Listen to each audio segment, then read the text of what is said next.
Welcome to another episode of Marketing 101 for Chiropractors, where we keep you ahead of the curve, attracting more new patients and growing your business. Now, here's your host, Dr. D himself.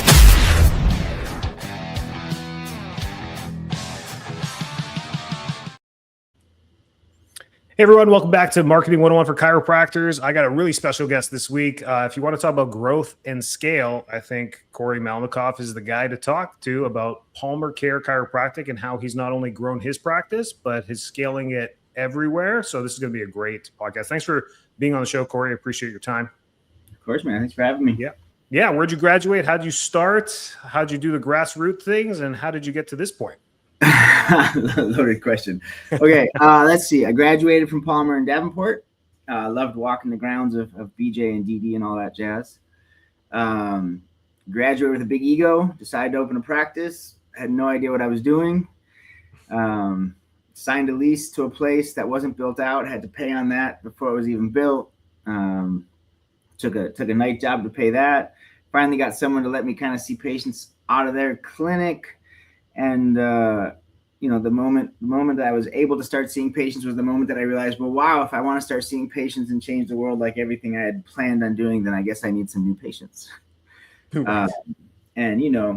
Big story behind all of that. But what I can say is, anytime you want to get a little momentum in any clinic, and, I realized it right from the beginning there is it starts with, marketing. You got to pump people through the door. It is not the answer to growing. It is not the answer to having a successful practice, but there's nothing that beats momentum and marketing, and learn that at a very early part of my career.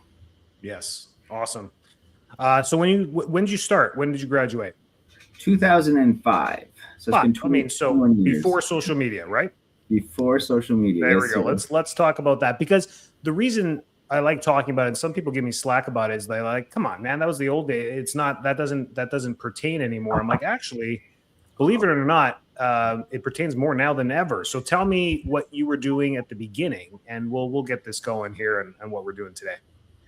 Yeah, and I will tell you, and I'm sure we'll hit this up, but yes, it's so funny how things are so cyclical, because a lot of the stuff that I did back then we're like reintroducing now in certain geographies and working very well. But back then was, everything people have probably heard from the whole guerrilla marketing type grassroots. I started literally knocking on doors. I had a little survey. Is this a good area for a family wellness doctor? Oh, why? Because I'm one. You want to come see me?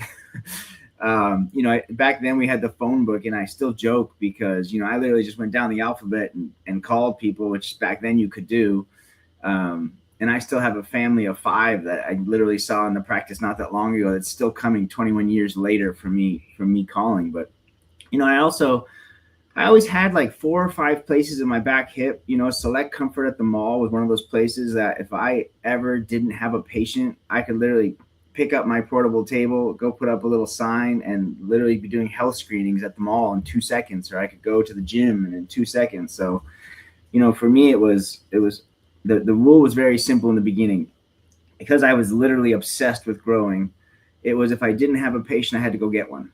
And it was like, I had to, those moments where you look outside, you go to the plaza where there's like Target and Books A Million and Joann Fabrics and Michaels, and there's like hundreds of people. And I'm like, oh my God, I only need like 20 or 30 new patients. This is insane. One of the best places, when I talk to doctors about where should I do health screenings, which I still believe you should do health screenings, and I could get into that a little bit, but where should I do a health screening? The best place to do a health screening is where you're going to find your best patients, right? That'd be number 1. But number 2, the best place to do a health screening is where there's a lot of people, right? So one of the best places I ever did a health screening back then was I was in that plaza I was talking about, and I'm looking at just so many cars and so many people, and I'm like, okay, like Joann Fabrics is right there, and then Books A Million, and then it was Michael's.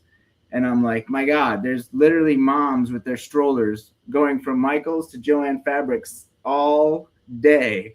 So I got Books A Million to let me put a booth outside of their store where I literally blocked the sidewalk, so that when the women were trying to go from Joann Fabrics to Michael's all day Saturday and Sunday, I could literally stop them and talk about chiropractic. So health screenings were great. I still think they're great. I think there's so many reasons that docs should do it. When we hire docs, we talk about them getting out there at least once a month to do it, because outside of just getting new patients, why I love health screenings is, one, if your mission is to teach people about health and wellness, I'm always talking to people about their moms, dads, cousins, uncles, aunts, and giving them suggestions. But the other thing is, you literally put yourself in the most uncomfortable position you could possibly imagine, and you have to answer the hardest questions about chiropractic. It's like a cheat code that when you go back into your office, man, you can answer anything because this is easy. I'm in my home court, like throw it at me. So yeah. In the beginning, man, it was knock on doors, call the phone book, health screenings, and that was my world. That's awesome. I think you lost half of the Gen Z listeners. You worked all day Saturday and Sunday. What are you doing? You're crazy, Dr. Corey. But he's got 24 clinics, so you can keep listening for a second here. Great. So as we go, health screenings are back, and I love that. That's why I was smiling for the whole time you were talking. Yeah. It is. Getting in the community has never been gone. The world's changing around us with more technology. They got iPhones in their pocket now. In 2005, they didn't. They had razors and flip phones. That's fine, but they still have to go to Michael's and Fabrics and Sprouts and all that stuff too. So good on that. Yeah. So when you started your practice, you worked hard. Whenever you didn't have a patient, you had to go get one. I love that. That's perfect. Instead of just sitting there. And then things just started to develop. You built a practice. You had a practice base. And then the model keeps going there. Let's go into the model that you decided to follow, or maybe it organically developed over time. Because like you said, when you graduate, it's just all ego. You really don't know anything.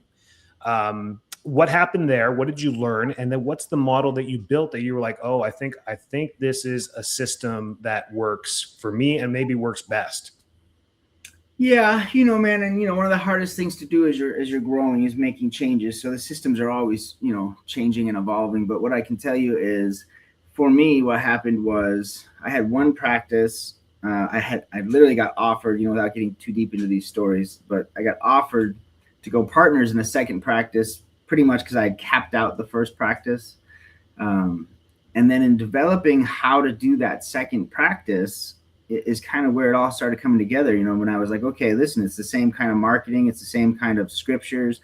It's the same scripts on the phone. It's the same systems for processing new patients and reports. And I just started kind of putting it all into writing, and then before I knew it, my buddy wanted me to open a practice and my other buddy wanted me to open a practice. And then I blinked and I had 4 offices. And I was so big into studying Amazon, Ritz, Starbucks, and Nordstrom. I was so big into self-help, personal and professional development, that for me, I had all these procedures and systems and trainings where we were always working on growing, whether it was affirmations, visualizations, and goals, or whether it was learning new techniques for our patients, new exercises, new stretches, new modalities. And then even when we started getting into the things about personality profiling. So for me, I was just always stacking and stacking and stacking and stacking. And the fun part as I was growing more practices is if I stacked personality profiling in 4 offices, I got to kind of see how it hit and how it didn't hit so I could make changes. So for me, it's just always been introducing better procedures, better systems, seeing how they hit, and then making changes and just keep moving. And, I just make sure to get around as many people as I possibly can. I've been in hundreds, if not 1,000 chiropractic offices, seeing how people run things. I've been in other healthcare providers. I've been around entrepreneurs. And I try to get from them, put it into our place and see how it works. Great. Yeah, I love it. So now we're here, 2026. What have you found is working now? What are you guys doing right now as a machine for your marketing? Everything. It really is everything. I was mentioning this to you before we started, right? So for me, it really has become that we have, I have a list of every piece of marketing that we could possibly do, right? So we have everything from, on the simplest level, postcards, which you think would be crazy, but in some geographies are amazing. And then on the most, intricate thing, we have how we're loading into AI, so that AI is literally turning around and reading our websites and the 17 other websites we have that are directing AI to come to our current website, right? So it really is everything. What I usually, when I'm talking to docs, is number one, they should know everything that exists, right? I think in marketing, one of the things that happens for people is paralysis. I talk about this with systems as well. But I think one of the things that happens is paralysis, because they'll be like, okay, this new AI thing looks so cool. So now I have to fill out all the frequently asked questions. I have to fill out my LinkedIn properly because it's going to pull from there. I got to fill out all my social medias. I got to fill out, and it's just like there's so much. People get like paralysis. You know, what we have to do is sit down and make a list of everything you possibly could do, and then you got to work on it. And then one of the things I think that happens to a lot of people with marketing is they introduce something, like they're like, okay, I'm going to introduce social media. I'm going to be the expert in sciatica, right? I'm going to put that on social media, get me my sciatica patients, and they do it for 2 months and nothing happens and they quit. And so, you know, one of the things I'll say about marketing is it's going to work. Right. And so what I've noticed is it's going to work. If it's not working, the first thing I'll typically do is turn to somebody where it is working. So I'll find somebody in our field where they're doing it and it's working and figure out what the difference is. And then, you know, start implementing what they're doing. And then it's just a matter of time. But, you know, man, I will just tell you, it is everything. You know, we do, you know, lunch and learns are so back now. It's crazy. You know, COVID hit. You know, we were a fully health screenings, lunch and learns, like that was our marketing, right? And then COVID hits. And then overnight, I had to become a digital marketing expert, okay? And then, so for years, I was learning social media and Google Ads and Google Local, and I'm learning how to use, you know, LinkedIn between businesses and all this digital stuff, and now AI.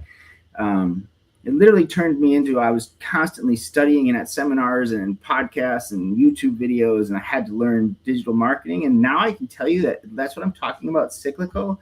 You know, now we go out every other month, the clinics will go out and we go to businesses and we say, hey, local chiropractor, we want to bring you guys lunch, talk about chiropractic. What's a good day?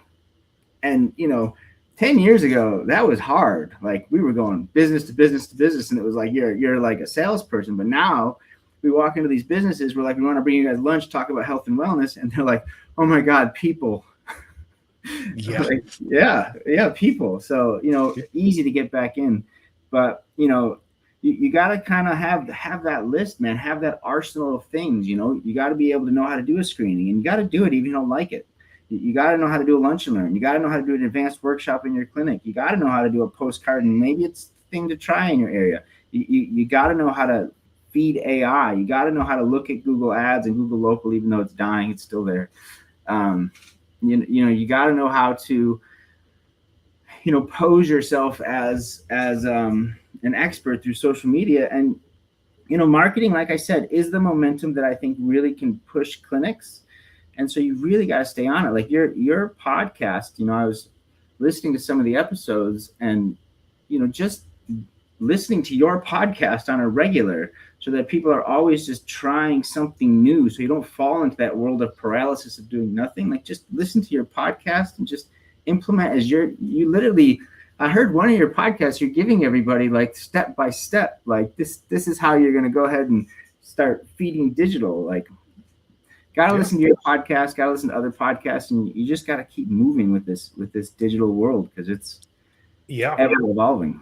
And I mean, you haven't, the word Facebook ad or Facebook or Instagram didn't even come out of your mouth yet. And we're not going to. I don't want to, because you're right. It's not the way, right? It was a time. I'm going to be honest with you. You know, the last 6 years, it was a time. But just like the Yellow Pages, it's extinct. It's gone. People are saturated. The market's changing. I thought something else was going to pop up here in the last, from 2023 to 2026. I thought for sure not like another TikTok, I thought something was going to, like a new medium. Yeah. And I'm not giving up on it. I think something is brewing up, but the way it's looking with AI, the whole world is now into this AI thing, and there is no new growth in ideas. So now what we're taking is what we have and putting on AI, and we're in this AI generation of like, here, let's give AI time to learn the universe. Yeah. And then let's see what we can delegate through AI. And we're kind of stuck there as business owners. That's my perspective on it. I think I was waiting for like Fab Chat or something to come up, like some new medium. Yeah. I thought Snapchat had for a minute, but no. You know, man, AI. So I totally agree with you. Something's coming. I think what we're seeing right now I will say we still do use some social media ads from time to time. If I have a new doc and but I spend a ton of money and just throw people in the door just to get some momentum. But there's better ways to do that now, being more specific with symptoms and charging more. And that's a whole nother conversation. But I think what's next is, I think right now, right, it's kind of the wild west of AI. And you now have the free opportunity to have AI point people to your clinic. And what's gonna come, and I don't know how fast it's gonna come, is that's gonna get monetized, just like Google. And sooner than later, we're not gonna be able to get AI to point to us so free. Money's gonna have to play a part. I don't know how they're gonna do that, because that kind of takes away from the integrity of AI. It's there. You can do ads on ChatGPT now. We can't, but ads are popping up, and it's just like social media when it started. If you were first, I was first to it. I wasn't doing anything. I was just saying Happy Birthday or Merry Christmas and Happy New Year. That was my posts. But those people that were loud on it, and then I started doing the videos back in like 2011. Started doing videos and posting them on there on YouTube and Facebook, and then boom, I was the expert doctor at like 26. I was no expert at all.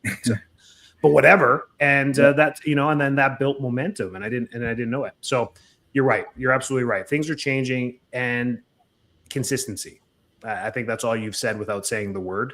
The health screenings, the workshops, the seminars, the new patient onboarding, the specifics in symptoms, it's just the machine. It's just constant. And what Corey has done, he's created such strong SOPs that now you can talk about scaling. And I know in my podcast, we're like, so you can grow and scale, but very few scale. We're all focused on growing, which is great. And you can have a great career growing your practice and being healthy. It's absolutely fine. But to scale is a whole different machine. And you've got the things on, and they're always changing, especially now. You used to update your SOPs maybe every other year. You're probably updating them every 6 months now, just because things are changing so fast. So that's where Corey's at and what he's doing there. And I'm really glad he's on the show, just showing you the potential of what's there. I haven't had someone like you that's out there. We've had, 100% chiropractic and all that other stuff that, people that have tried to scale, different conversation. But yeah, but with you, so that's fantastic. And what's going on there. So in 2026, are you getting new grads? I bet you have a mix of new grads, experienced doctors. Okay. So yes, sir. What's your focus now? Is it to open more practices and get new grads because your SOPs are strong for them, or anybody? Yeah. Again, man, it's kind of a mix. We have 24 clinics, in the scaling world. You hit certain points where the infrastructure starts to feel the wheels falling off and you need to recreate. And so for the last 6 months, I kind of paused at 24 clinics, and we've built an infrastructure now that can handle a heck of a lot more clinics. So we're about to purchase some clinics, open some clinics, and, it's a mix of docs. So whether someone's been in practice for 20, 30 years and wants to come into a practice, could be a great fit. We meet a lot of new grads. I mean, we probably have maybe 4 or 5 times a year, we'll have about 10 new grads fly out and come shadow the clinics. For us, the biggest thing is, we are a subluxation-based practice. So you've got to be nervous system, body self-healing. If that's your conversation, then you could be a good fit, or else it's hard to train you. I mean, I love our docs that do musculoskeletal. I love all that stuff, man. It's great. But with our training and our SOPs, it's hard for me to get you growing fast. But if you're a subluxation-based doctor and you want to grow your interpersonal and professional development, man, then, that's kind of our world. So, we're literally about to launch a very, very big recruiting program, because we'd like to bring on another. I mean, honestly, I could see in the next, what do we have here, 4 or 5 months, that we'd like to bring on another like 20 doctors. Nice. Great. Yeah. 20 locations or 20 doctors? 20 doctors. 20 doctors. Yeah. Great. Good. Yeah, because, great. We always have two cups we're filling, right? We're always looking at our clinics and saying, where can we grow them? And then we're looking at the new locations. So yes, I'm going to open new locations, but I'm always looking at the capacity of our current clinics, because if they're not where they could be, I'm always going to push the limits. Yeah, guys, go. I mean, if you're listening, you're a newer doc, palmercare.com, go check it out. And then reach out to Corey. I'm sure he's a great guy. Reach out to him. He'll answer your questions. And then for the rest of you, the message was very clear today. It is consistency. It is going back to grassroots. It's doing the same thing over and over and over again, and not letting one small defeat or one dip in something that you've done turn off the whole machine. I see this all the time. I used to get $21 leads on Facebook. Now they're 50. That doesn't make sense. Something's going wrong. I'm like, no, that's how this all works. I used to get 10-cent cost per click on Google back in 2009. It doesn't cost that much anymore. It costs about, $97 to get a new patient on Google to just call the office. Then half of them don't even book an appointment. So, so it's about $200 a lead on Google. But you got to be consistent on this stuff, no matter what. Anything else? Did I miss anything? Do you want to drop something? Do it. No, man. The biggest thing I would say when it comes to the marketing world, I think the biggest mistake I see clinics make by far, even my own clinics, when I talk to our doctors, is like, I need more new patients. More new patients means nothing. Well, not just that. That's a whole nother conversation. But no, when I talk to the docs, it's how many new patients do you want to start this month? Like, what is your number? Do you actually know what that number is? Because if you know your retention, your PVA, and you know where you want to be at for office visits, then you should know exactly how many new patients. And so if you want 20 new patients this month, then reverse engineer that and tell me where those 20 new patients are coming from. Because too often than not, like, our profession loves to wait till the end of the month. And then they look and they're like, oh my God, we've only had 6 new patients this month. And then everyone tries every marketing thing and they throw the kitchen sink at the wall. And in a place of desperation, nothing sticks to the wall. Nothing works. And instead, know your number. I want 20 new patients to start this month. If I get to the 5th, then I should have about 5. When I get to the 10th, I should have about 10, and track it and know what you're doing. I'm going to do 2 screenings for 8 patients and 1 lunch and learn for 7 patients. And I'm going to get 10 patients from referrals. I don't care, but have a plan. Have a plan and get it. Have a plan. Awesome. Good stuff, man. Reach out to him. And if you need anything, info@enricod.com. You got Corey to learn about that stuff. The beauty about our profession is we truly want to help. Like, it's different. I don't see across industries when you call someone. I call my lawyer. He's nice. He picks up the phone. 3 weeks later, I get a $325 bill. But it's different in our profession. We truly are here. I'm doing this damn podcast for 4 years consecutively every week. It's because I love this profession. If we don't have people like us doing this stuff and teaching and we're never going to grow, and the world's never going to experience chiropractic. And I love that you're subluxation based as well. That's my fundamental premise of why I'm a chiropractor. But there's so many different models in chiropractic too that work really well. And as a unit, we have to keep growing. So thank you for what you do, because you're making a huge impact on the profession. Appreciate you. Yeah, man. Thank you. Thanks for being on the show. Take care. Thanks for tuning in. Make sure to subscribe, like, share, and leave a rating. It helps get our podcast out to more listeners. Also, join Marketing 101 for Chiropractors on Facebook, or visit us at enricod.com for more information on growing and scaling your business.